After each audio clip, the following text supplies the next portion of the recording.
ආයුබෝවන් ඔබ ෆොරෙක්ස් වෙළඳපොළට අලුත් කෙනෙක්ද? එහෙනම් මේ වීඩියෝව ඔබ සඳහාමයි.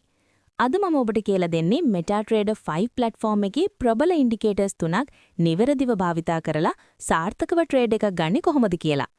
මුලින්ම අපි බලමු මේ ඉන්ඩිකේටර්ස් පියවරෙන් පියවර chart එකට දාගන්නේ කොහොමද කියලා. පළමුව insert menu එකේ ඉන්ඩිකේටර්ස් වෙත ගොස් ට්‍රෙන්ඩ් යටතේ ඇති Bollinger Bands තෝරා ගන්න. මෙහි settings වෙනස් නොකර OK කරන්න.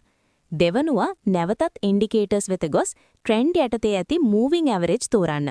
මෙහි පීරියඩ් එක 50 ලෙස ලබා දී කැපී පෙනෙන වර්ණයක් තෝරා ගන්න.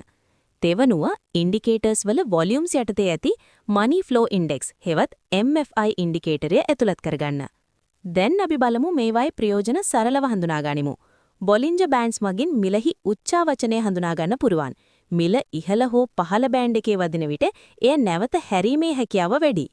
Moving average 50 මගින් අපට ප්‍රධාන ට්‍රෙන්ඩ් එක බලා ගන්න පුළුවන්.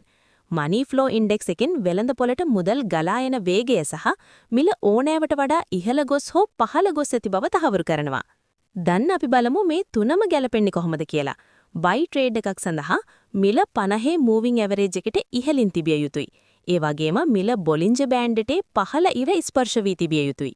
එම අවස්ථාවේදීම MFI එක 20 මට්ටමට පැමිණ තිබේ නම් ඒ ඔබට ඉතාමත් සාර්ථක buy අවස්ථාවක් ලබා දෙනවා.